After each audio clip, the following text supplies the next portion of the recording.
Good evening, everyone. Welcome to another edition of Julia's Trucking Cafe Trucking News Hour. I have been trying to get my audio technical difficulty fixed for the past 3 months. And I think I finally got it. I hope.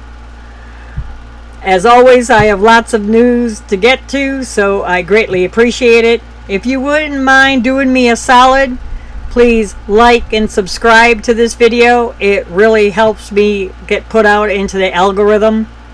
And thank you so much for having patience with me all this time to work all this out. As I always say, I'm a one-woman show. I do everything alone, and it is sometimes really frustrating. So thank you so much for your patience. As always, I have lots of news to get to, so let's get right to it. In our first story, the New Mexico State Police took part in a commercial vehicle inspection and enforcement operation in Santa Fe area. This happened back in January 20th to January 23rd of 2026 along I-25 in Santa Fe, New Mexico. Now, I know that this is old news, okay? So let me explain. I don't want to skip around with episodes. So I want to do the episodes in sequential order. So this is episode 159. And I don't want anybody thinking, well, she went from 158 to 160. What happened with episode 159?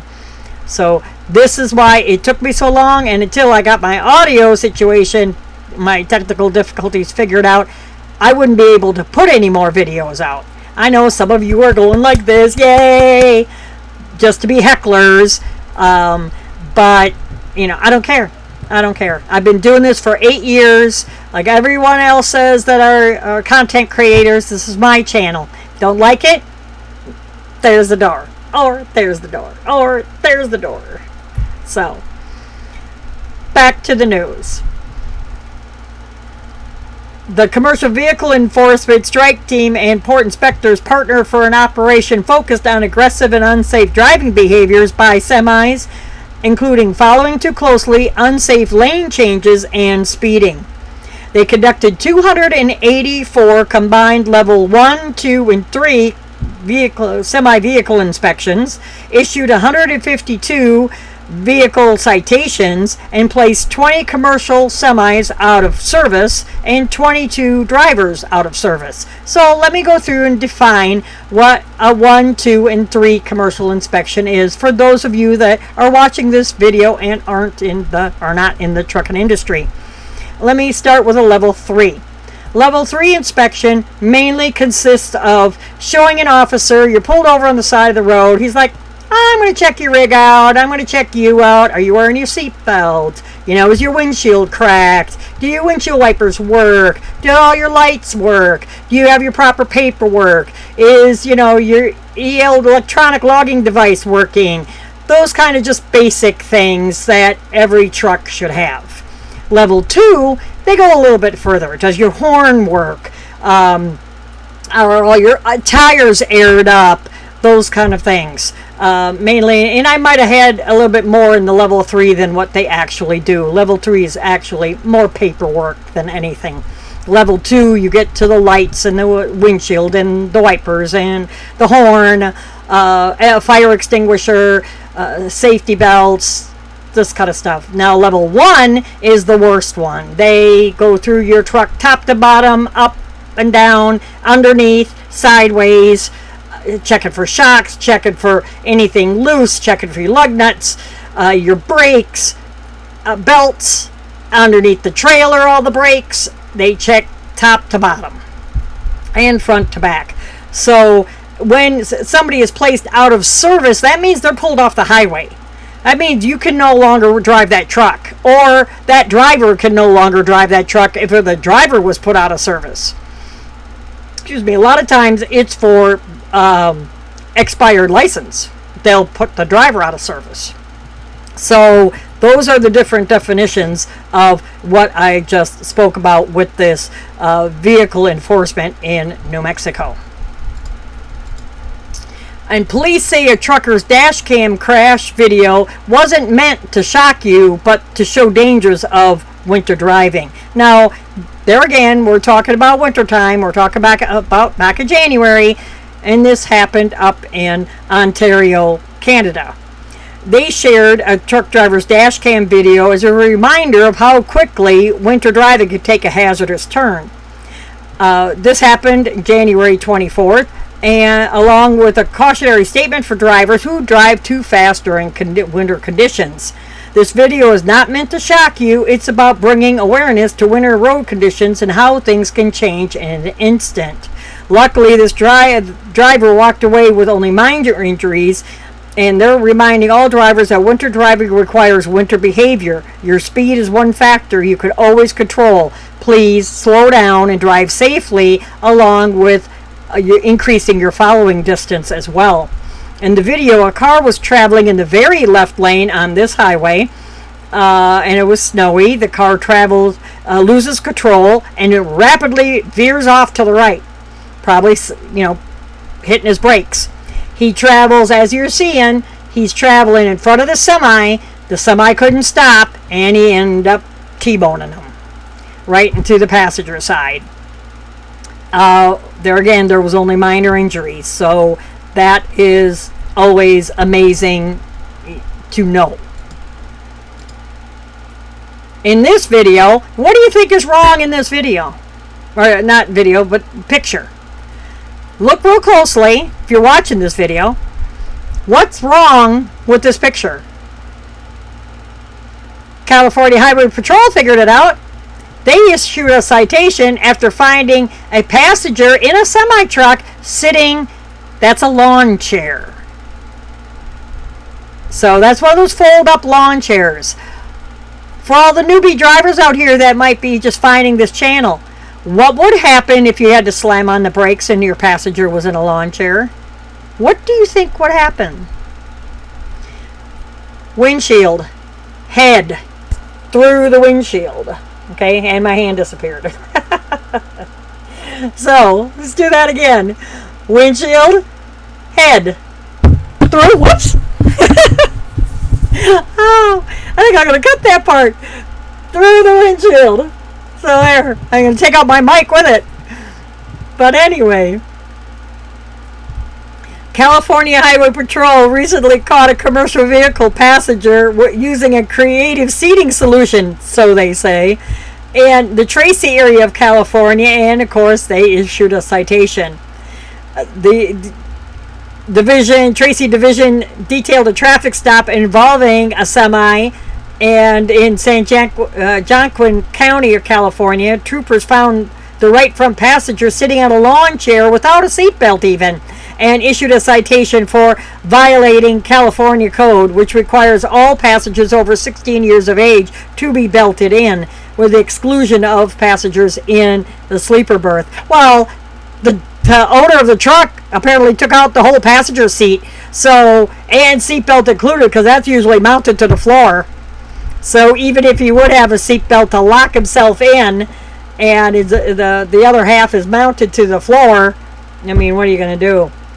They warned that lawn chair seating solution posed a significant safety risk in the event of a crash, as I tried to demonstrate here just a second ago. Quote, this might look like a creative seating solution, but using anything other than a manufacturer-installed seat, while driving could be a serious safety risk. Vehicle seats are engineered to work with seat belts, airbags, and crash dynamics. A folding chair? Not so much, they say. In a sudden stop or crash, unsecured seating can lead to severe injuries or worse because there's nothing to keep you from properly positioning or being restrained. Short trips, long trips, any trip. Use the seat the vehicle is designated with, because when things go wrong on the road, close enough isn't good enough. So yeah, he completely took the seat completely out of that semi, which should be illegal.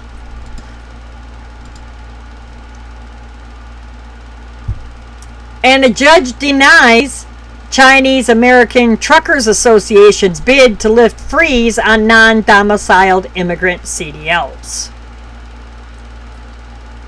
A judge has denied the Chinese American Truckers Association attempt to stop the revocation of non-domiciled immigrant CDLs in the state. Well, I don't know about you, but I always knew from past experiences that the government is immune to prosecution. You can't take our government to court, so I don't know what the heck they were trying to pull. This happened back the beginning of January.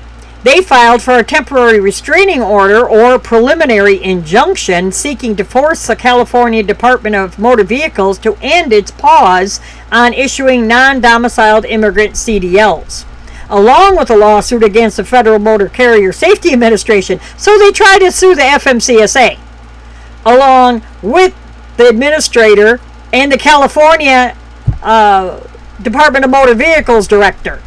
A federal judge just threw it all out. He rejected all those claims the end of January.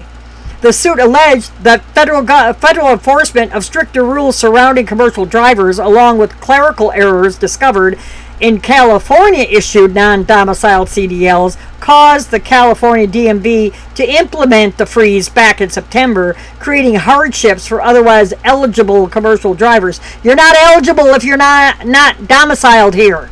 If you don't live here, you don't have an address here, you're not eligible. Period. End of story. What? You were living in China and you're coming over here to drive a truck? Seriously? Seriously. Because it is Chinese American.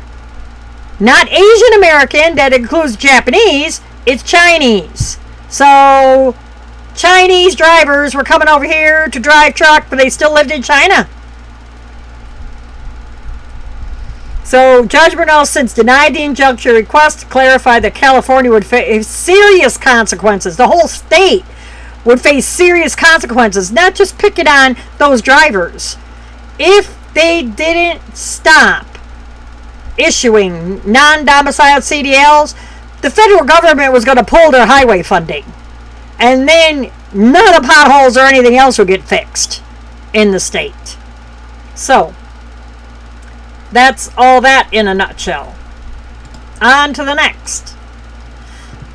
Now, again, these stories are from January. And like I said, I'm just trying to keep everything. The next episode is going to be more current. It'll at least be the month of April. Maybe a few weeks back, but at least be the month of April. And what I want to explain here was I went through this ice storm. I lived it. And it's horrendous to see and hear trees snapping and crashing around you. I don't know which is worse, the hurricane or dealing with something like this. So what I want to summarize with this is that we all know about the ice storm that went through. It shut down I-55, I-22 around Memphis. We're talking Memphis and east. So Memphis is on the western side of Mississippi for geography. And then it went east because it affected me, and I live about north middle, of in between Memphis and Alabama. So I'm like right here. And so it froze all that to where nobody could go anywhere. Trucks were spinning out on the interstates. You see the long line. Those people were stuck for 3 days on the interstate. Why? Because they didn't brine the interstates. So let's read the article. Frozen puddles solid in winter conditions brought 2 interstates outside of Memphis to a stop, trapping hundreds of truck drivers for more than 12 hours. The frozen solid puddle issue started in Mississippi on Tuesday evening, January 27th. The icy conditions affected, like I said, Interstate 55 northbound, bringing traffic to a standstill after several semi-trucks got stuck. Eastbound Interstate 22 was also affected along Interstate 269, which is the south loop around Memphis, which we have now, that you don't have to go through Memphis anymore. in Holly Springs, where, there I get my hair, multiple tractor trailers also got stuck, according to the local news. Governor Reed said that the emergency crews started working on Tuesday night to help stranded motorists and truck drivers and to clear the interstates. Governor Reeves, you knew this storm was coming for a week. If you paid attention, these kind of storms come through Mississippi every January. I've been living here for 10 years. They come through every January. Why didn't you have the Department of Transportation prepared with salt brine to pre-treat the highways before the storm hit? I would like an answer to that question. So if he happens to hear his name on this episode, if he happens to tune in, I want an answer. Why wasn't those interstates, especially the interstates, let alone like Highway 72 coming out of Memphis, or 22 was 78, the side roads, but the interstates, you couldn't brine them?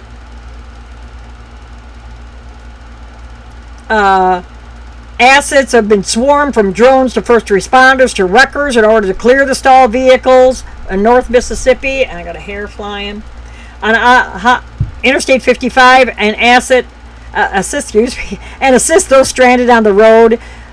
He said that late Tuesday night. By Wednesday afternoon, there were reportedly only 3 lanes cleared total on interstates to and from the city of Memphis. This Dave Kinney was a spokesperson for the Mississippi Department of Transportation. Honestly, when I read this, he doesn't even know his butt from a hole in the ground. Well, we can do snow. We can plow snow.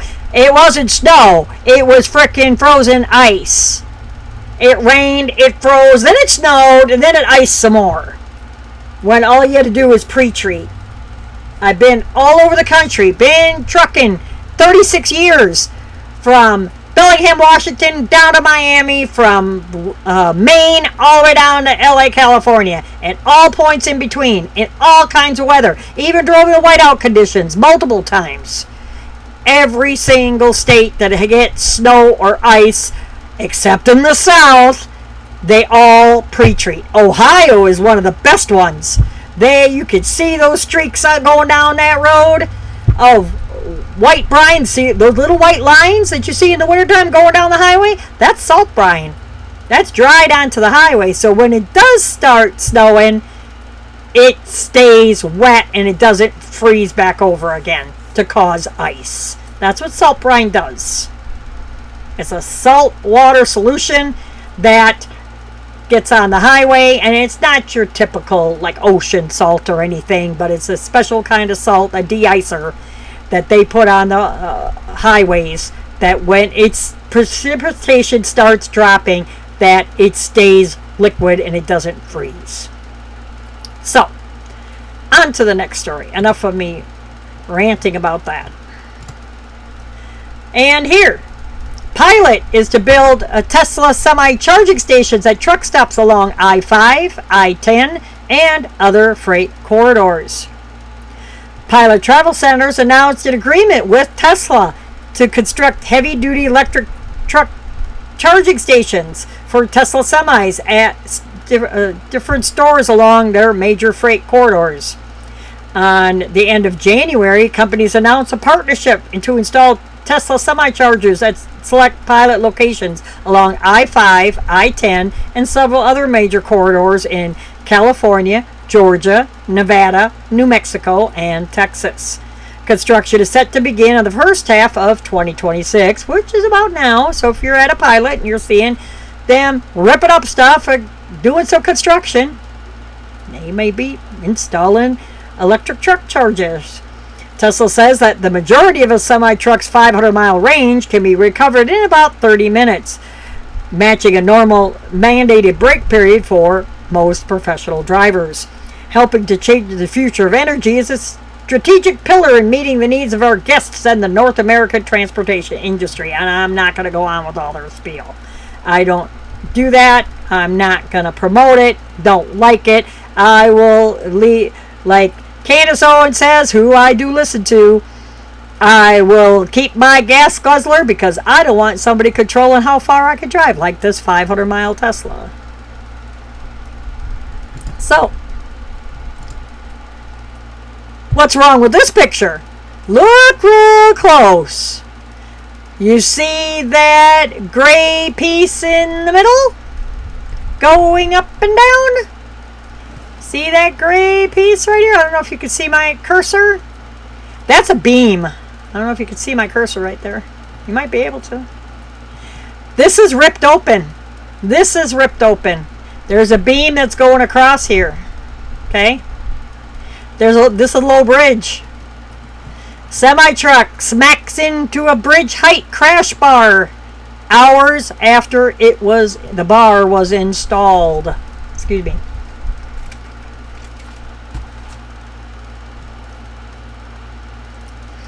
A semi-truck smacked into a bridge height crash bar in Louisiana. Happened January 27th, right, with all that bad weather, near Westlake, Louisiana. According to the local news, this is the fourth set of bridge height crash beams were installed less than 5 hours before a semi-truck bypassed all warning signs outlining the bridge's low height and crashed into the beam. The force of that crash into that bridge height crash bar peeled back his trailer along with part of his tractor. Mr. John Goudreau, there's multiple signs that are posted leading up to where the detour route is. There's signals in place. There's flashing beacons. I just don't understand how they cannot see the signs, he says. See the warning labels. See everything. Do not go this way. You are over height, says Westlake Police Chief. The drivers that I spoke to recently said they're watching their GPS. Direct them to where they're going. Like yesterday, he says, he had a gentleman trying to get to one of the local refineries. I asked him, where are you trying to go? Well, my GPS is telling me to go this way. He's like, you can see it's a low bridge. Well, guess what? You listed to your GPS. Guess what? What kind of GPS is it, fellas? Is it Google Maps? Apple Maps? Why didn't you get yourself a good trucking GPS that has warnings for low bridge ahead? Or, better yet, get yourself a paper atlas. But with them doing construction, they're maybe raising up the road, so then it turned into a low bridge. Chicago's really good for that. And New York. New York City is really good for that. Excuse me. The problem area is the construction detour expected to continue through at least the end of this year, 2026. But the state is now considering rerouting trucks away from the detour and back onto Interstate 10 where possible. We're going to trying to make sure that this doesn't continue to occur, and it's something that we are taking very seriously. We encourage drivers, if they have any concerns about the height of their vehicle, to take the other route that avoids this height restriction altogether. But guys, don't look!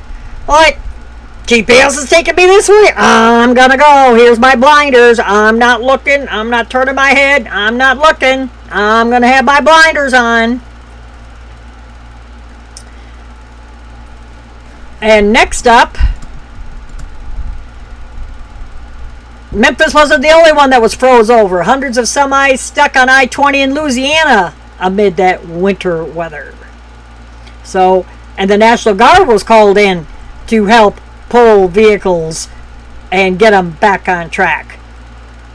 So I-20, so it's I-55, I-22, I-269, I-20, they were all frozen over that week.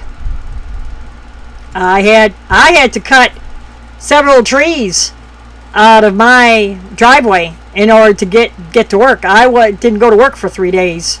I work over in Alabama, and also first week of April I was injured on that job in Alabama, and I have now on leave from work, and may have to have surgery If you want to find out more about that, truck on over to Julia's Just Bitchin' channel. I'll have a link in the description box below, and you could find out what happened to. This is my right shoulder, not my left. So this camera flips everything around. So yeah, it's my right shoulder. And back to the news. Human trafficking awareness spread to more than 700 truck drivers during an Indiana State Police initiative. Human trafficking awareness was spread to more than 700 truck drivers during a human trafficking awareness initiative in Indiana. The initiative took place in about the middle of January as a partnership between the Indiana State Police Commercial Vehicle Enforcement Division and their Commercial Vehicle Safety Alliance. The initiative was intended to teach truck drivers, bus drivers, law enforcement, and the public about the signs of human trafficking and what to do if they suspect human trafficking is occurring, and child trafficking. During the week-long project, Indiana State Police Commercial Vehicle Enforcement units passed out. Excuse me. My hair just has a mind of its own. Passed out 1,007 wallet card decals, brochures from Truck Drivers Against Trafficking to 718 truck drivers that had their semi-trucks inspected. Human trafficking often occurs in areas that drivers frequent, such as rest areas, truck stops, and other facilities, making them crucial to preventing these incidences from occurring. More than 40% of human and child trafficking cases directly reported by truckers involve victims that were children. If you see anything, say something. And the number you can call for National Human Trafficking Resource Center is 888-373-7888. Or you could text 233-733. See something, say something. I'd rather be too careful than not careful enough.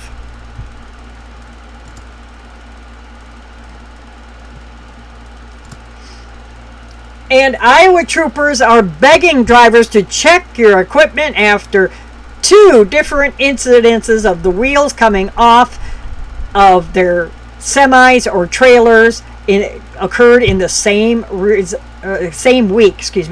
One of them resulting in a fatality.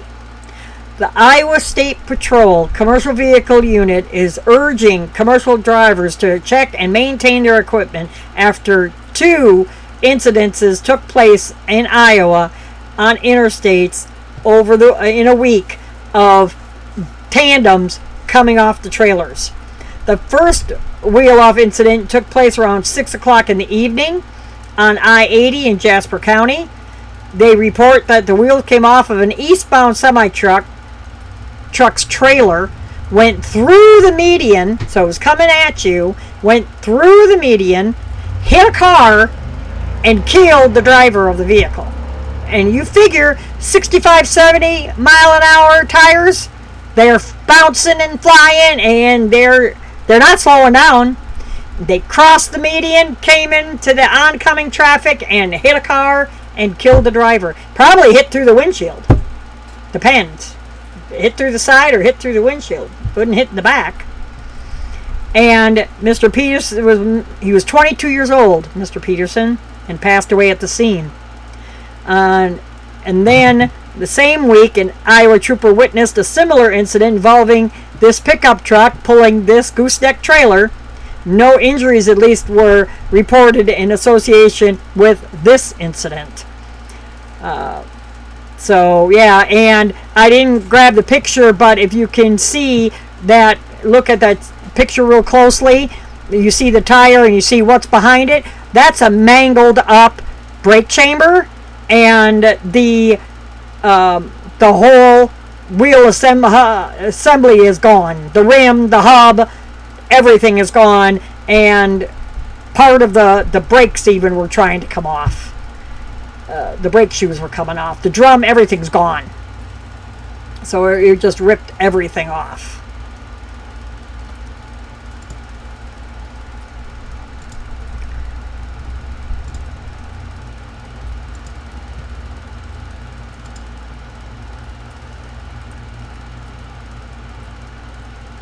And in this story, Werner acquires a Tennessee trucking company for $245 million cash. Werner Enterprises announced the acquisition of a privately owned Tennessee headquartered trucking company. January 28th, Werner announced the acquisition of Murfreesboro, Tennessee trucking company First Fleet for $245 million in cash. The company says that the acquisition makes Werner the fifth largest dedicated carrier in the U.S. Can we say monopoly? Werner says that First Fleet will operate as a business unit within their TTS segment, complementing the existing dedicated division.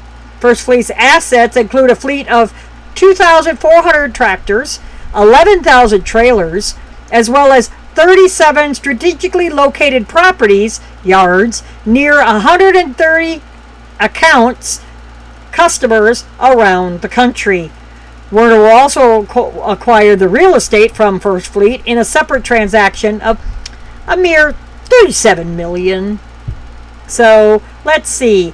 First Fleet, $245 million, $37 million. What does that add up to? Let's see. $282 million looks like. Yep. $282 million. Almost $300 million to buy their company. And all the accounts. Boy, wouldn't that be nice to have that kind of money? And enforceable variable speed limit signs are now active on I-70 in Dowd Canyon. The Colorado Department of Transportation says that more than a dozen variable speed limit signs are now live on I-70 in Dowd Canyon. There are 18 new variable speed limit signs have been deployed on I-70 west of Vail in Dowd Canyon between mile markers 169 and 173. They will replace the old static speed limit signs. They are equipped with new technology that automatically adjusts the speed limit displayed on the sign based on congestion, visibility, traffic conditions, and adverse weather, such as snow, storms, and icy roads.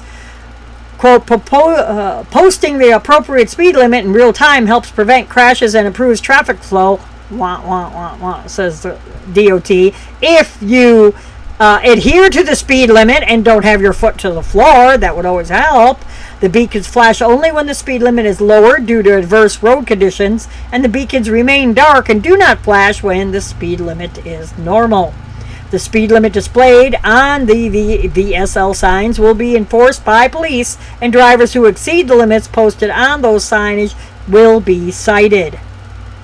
So they are also used on I-70 Mountain Express lanes and in Glenwood Canyon. So they are trying to reduce, all of the problems that they are having through the canyons.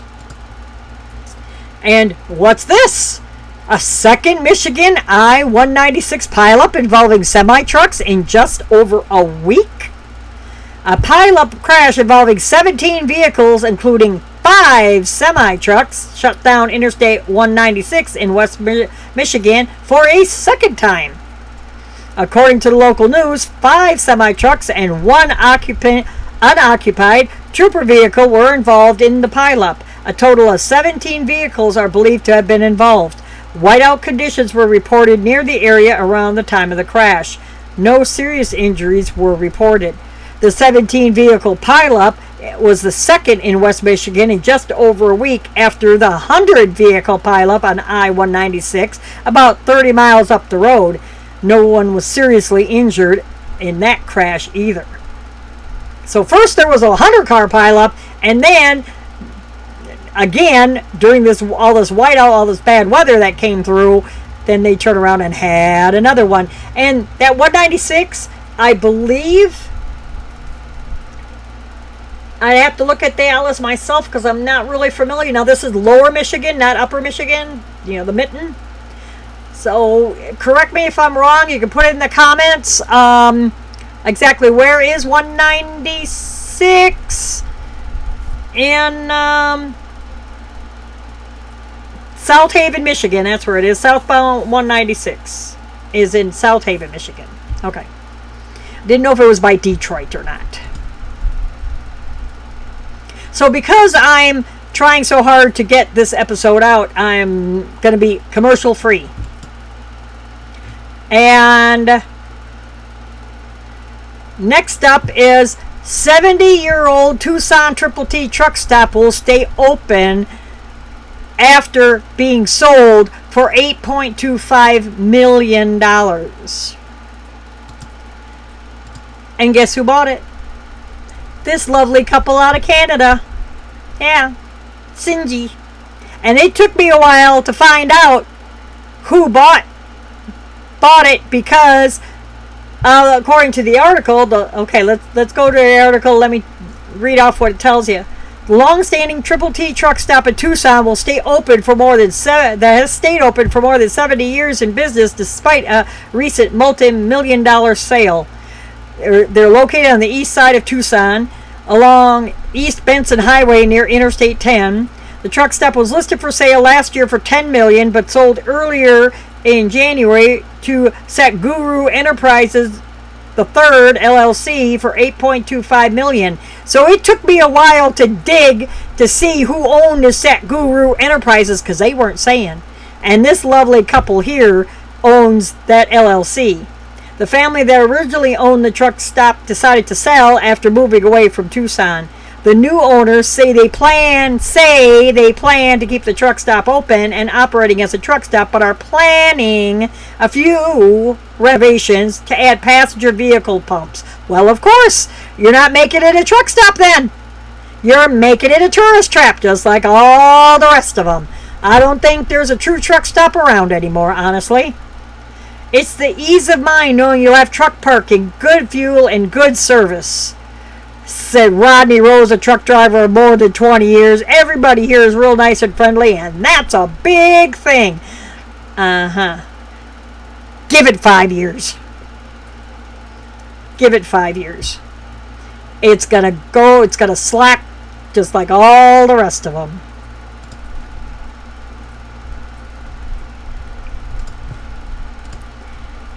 Please subscribe and hit the like button so you'll never miss an episode of the show, and that you'll be notified when I go ahead and finally post a video.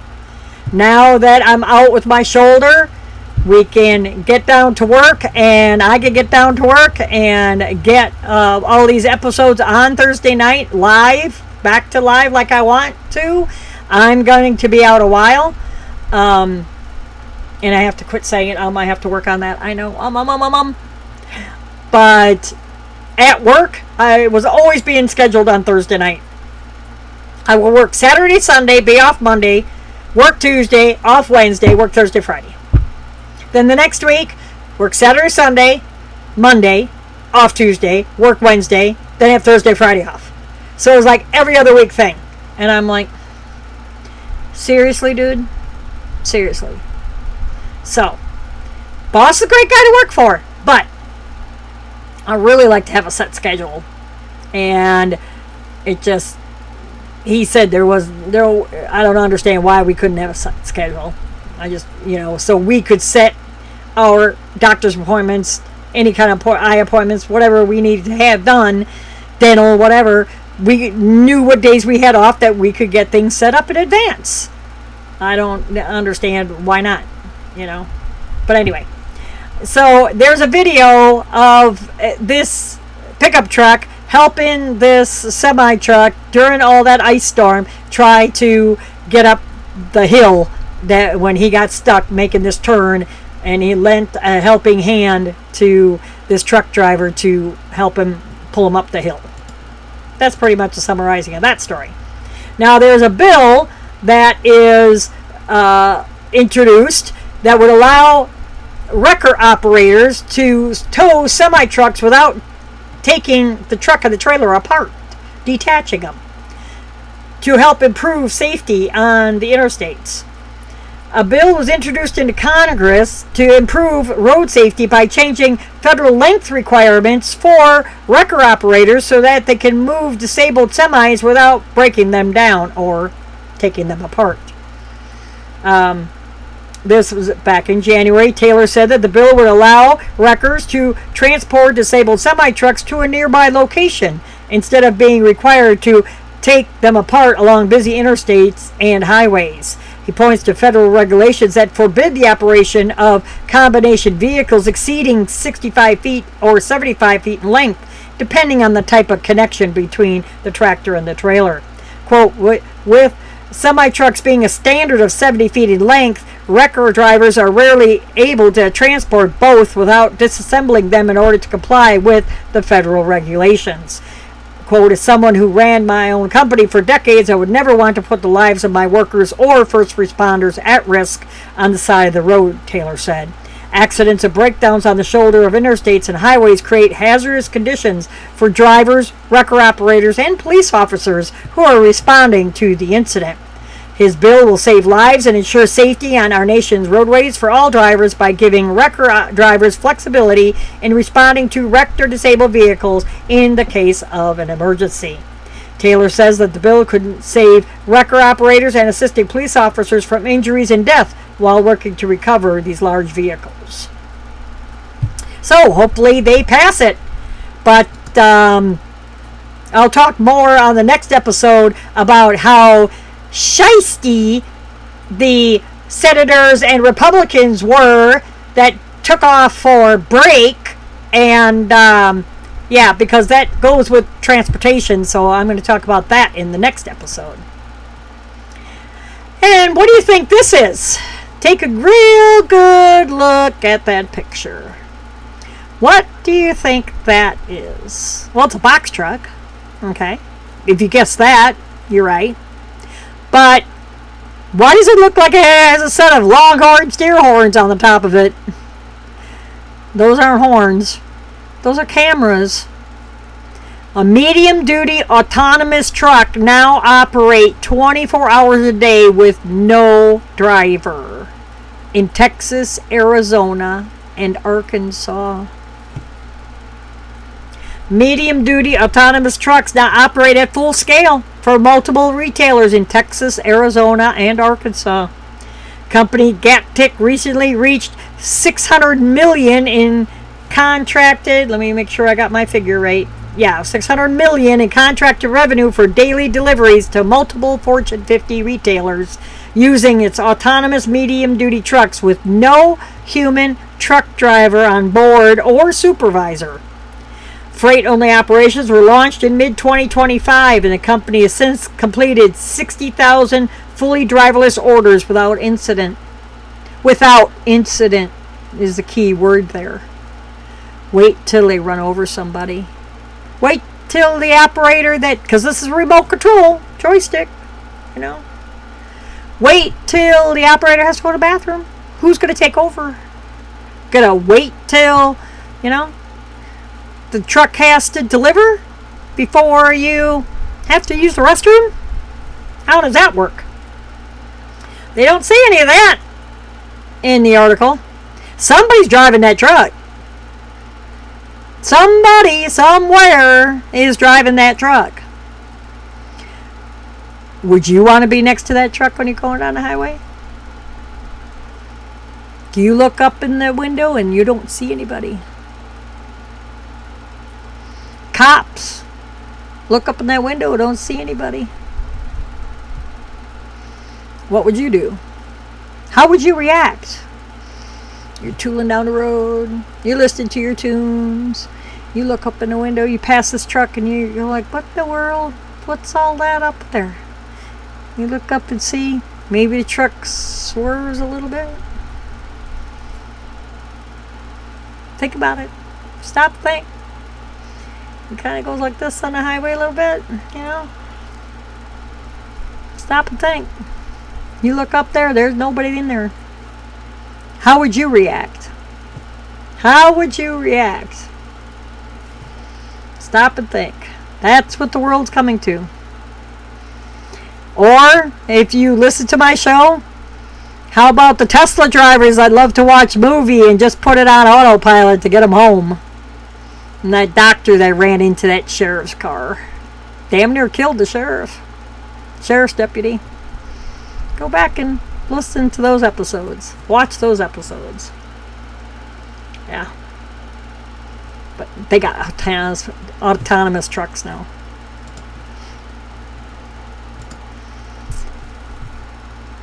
Let's get back to the news.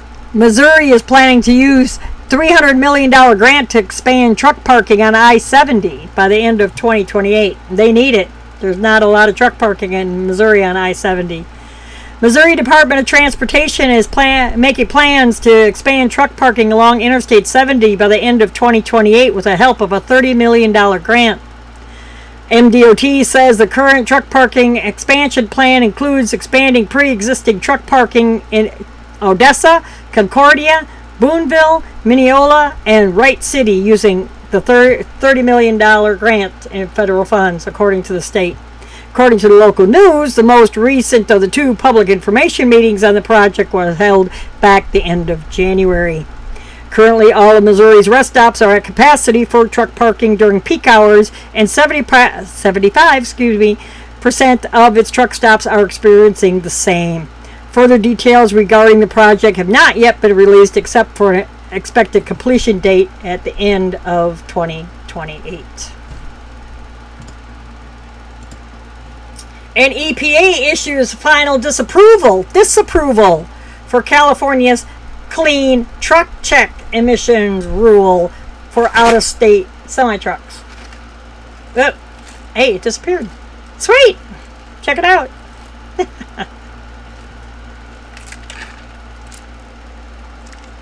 It disappeared. Now you see it? Now you see it? Now it's gone. Yes, I'm being silly on this episode. Everybody wants to laugh. Everybody wants to have a hilarious, oh, is it funny? Are you joking around? Are you kidding around? And trucking isn't funny. When I report on the news, it's not funny. This is federal regulations, you know. Sadly, I know everybody wants to have I reported on the one accident, the 17, car pileup. They really didn't have any gruesome pictures or anything. That's why I'll never be monetized, because YouTube don't want me talking about, blood, guts, and gore. I know all of you like blood, guts, and gore. I mean, my stats prove it. Blood, guts, and gore. Wherever, I talk about rules and regs and the EPA and everything, I might get 15 people to watch this episode. Maybe. But, blood, guts, and gore, I'll get 6,000 views on that one when they show, smashed up cars and mangled cars and all this kind of stuff. Y'all a bunch of sick fucks. But anyway, just saying. My stats prove it. A bunch of sick fucks. So I'll never be monetized. Don't think I'm making money off this show.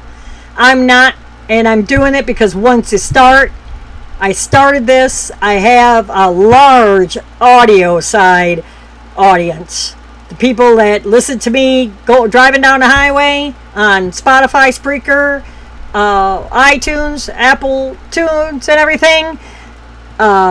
I have a huge following over there. YouTube, it's really tough to break into the YouTube market if you're not funny. And I'm not going to talk about CK either. This is trucking. It's a trucking podcast. Anyway, back to the article. Sorry, I digress. On Tuesday, the U.S. Environmental, there was the Tuesday in January, the U.S. Environmental Protection Agency, EPA, ruled that California should not be permitted to apply a Clean Air Act, the CAA, emissions check regulation to semis that are registered out of state. So in other words, I'm tooling down the road and I live in Mississippi and I don't have any emissions check here, and my hair is blowing around. I don't have any emissions check here in the state, and I'm here and everything, and I go to California and I come up like this trucker. It's coming up into the scale house. First thing they do, they whip out the old litmus paper and they're gonna check my exhaust. You can't run emissions check on my vehicle because I don't live here. I'm only visiting. So that's what this whole story is about. So the EPA announced a final disapproval of California's heavy-duty inspection and maintenance regulation to the extent the regulation applies to out-of-state and out-of-country registered vehicles. HDIM, also known as the Clean Truck Checks Rule, requires vehicle emissions testing for non-gas powered vehicles with a gross vehicle weight over 14,000 pounds that operate on the public roadways of California, but only for ones that are licensed in California, that were bought and the people live in California. EPA also asserted that California's attempt to apply these truck inspection rules to vehicles from other countries violates federal authority over the foreign policy matters, and that applying the regulation to out-of-state registered vehicles is not a proper use of the planning provisions which empower each state to promote air quality. That's only in state. Quote, EPA is committed to following the law and the statutory obligations as written. While California may force costly regulations on vehicles registered in its own state, EPA will not allow California to impose those costly regulations on American truck drivers and engine manufacturers in other states or countries for its own purposes by misusing the Clean Air Act. The EPA did not provide a partial approval that would allow this HDIM regulation to become federally enforceable for trucks registered in the state of California. So, there you go. No more. No more. And FMCSA pushes to require states to keep records from non-domiciled CDL applicants for 2 years.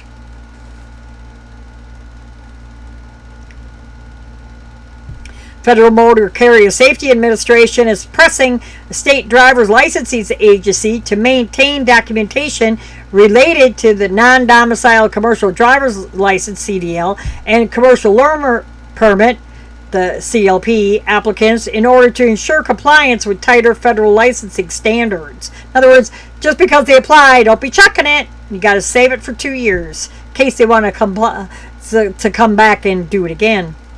In a notice to be published end of January, the FMCSA called for public comments on a plan to require the SLDA, State Driver's Licensing Agency, to retain all documents involved in the licensing process for non-domiciled permit holders and CDL holders for a period of no less than 2 years from the date of issue.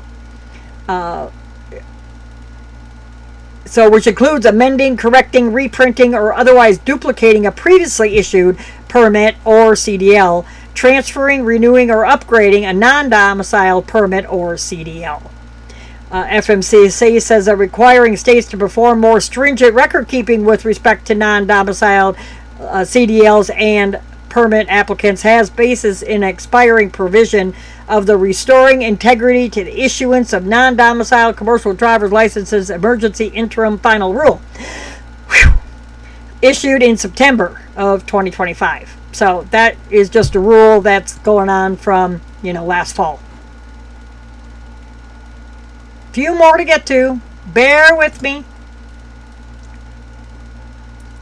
And a bill in Arizona to require them to seize and sell semi-trucks if drivers illegally in the U.S. and they possess a fraudulent CDL semi-license.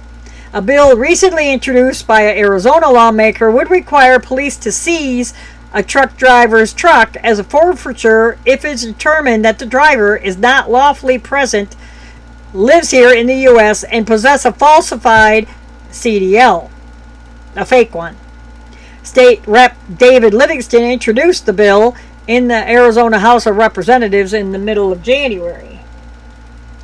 The bill establishes a Class 5 felony in the state of Arizona if a person who is present in the U.S. illegally possesses a fake CDL, falsified CDL. It also requires police to seize the truck of any person illegally in the U.S. who presents a fake CDL and to sell the truck if the commercial vehicle is entitled to that violator.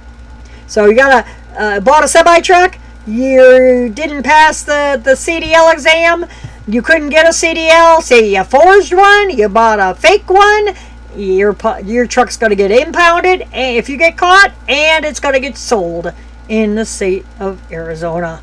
All proceeds from those sold trucks will be placed in the Highway User Revenue Fund, which provides revenue for state infrastructure projects. So they say. Let's not talk about the kickbacks.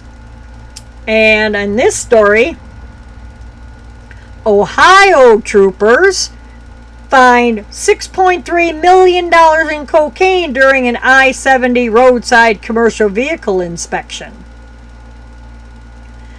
Troopers with Ohio State Patrol back then seized a large amount of cocaine from a semi-trailer on I-70 during the drug seizure, which took place at the end of January near London, Ohio. At shortly after 2 in the afternoon, they stopped the truck for vehicle inspection on I-70. After troopers noticed criminal indicators, which they're not going to say, they called in their drug-sniffing dog. After the dog alerted to the vehicle, a probable cause search of the vehicle was then conducted. Troopers located 154 pounds of cocaine worth approximate street value of $6.3 million concealed within the cabinets loaded inside the trailer. So there you go. Those kind of kitchen cabinets, you can see them way in the front. And that's the stash of cocaine that was in just that cabinet.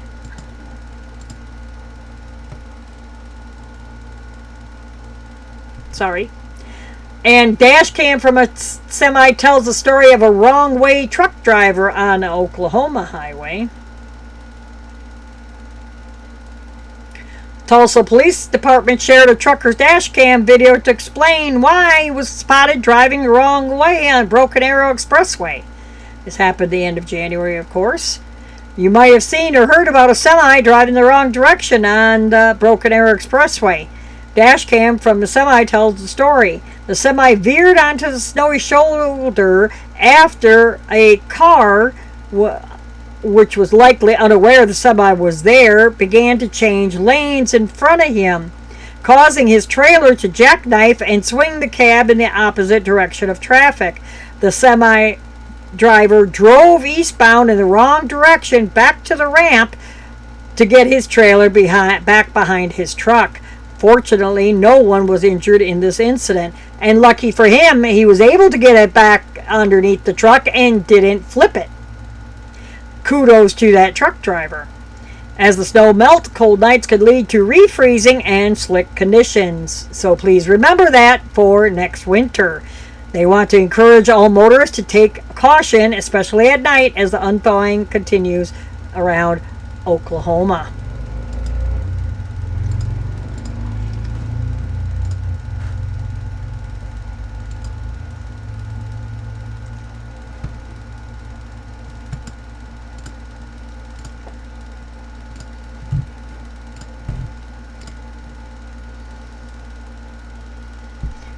All driver's license exams, including CDL tests, are to be administered in English only, starting in Florida.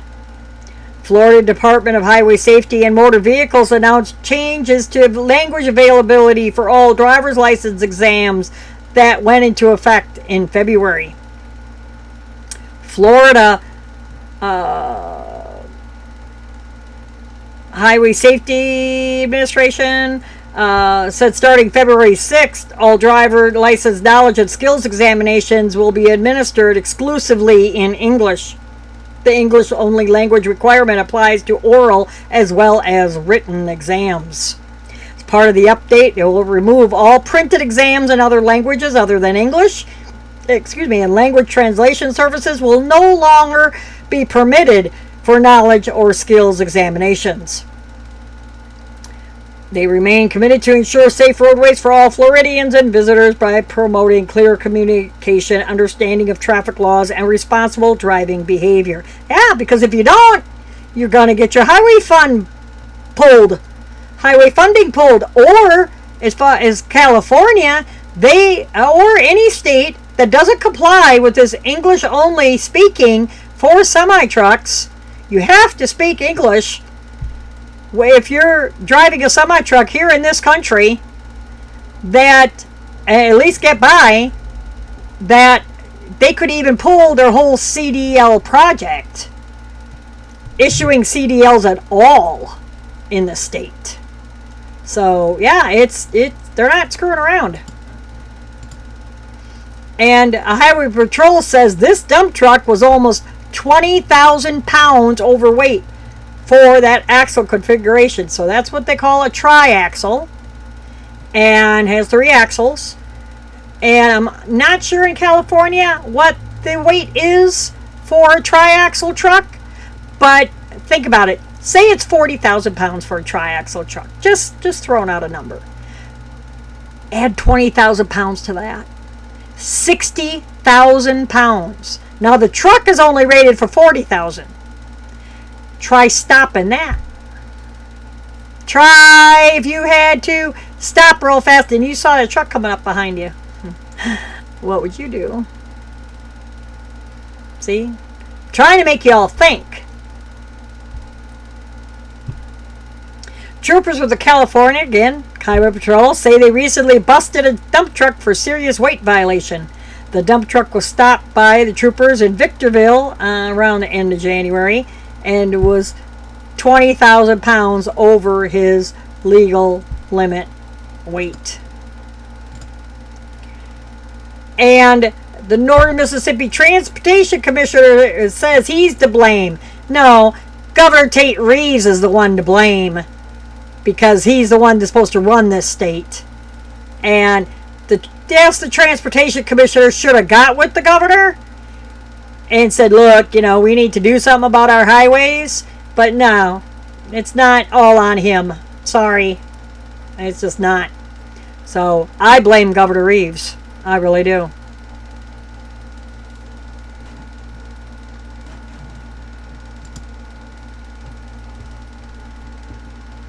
So I want to thank each and every one of you for, again, having the patience with me. I greatly, greatly, greatly appreciate it.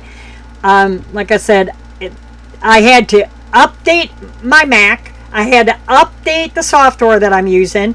I had to update my microphone. I have tried everything. I've been running around the internet since the 90s, since most of you weren't even born. Been running around on the computer so long, and I just could not figure it out. So thank you again for having the patience, and keep tuning in, keep watching. Please, subscribe. You'd really be doing me a solid. I really, really, really appreciate it. Thank you so much for tuning in again. You all take care. Keep the shiny side up. And until next time, hopefully this Thursday, working on another live show. It's going to be raining in the next 3 days, so I'll definitely be able to have one Thursday night live. Check it out here on YouTube, Facebook Live, also I think on Twitch and BitChute. Not too sure about Twitch, but definitely those 3. Facebook, YouTube here, and on BitChute as well. Until next time.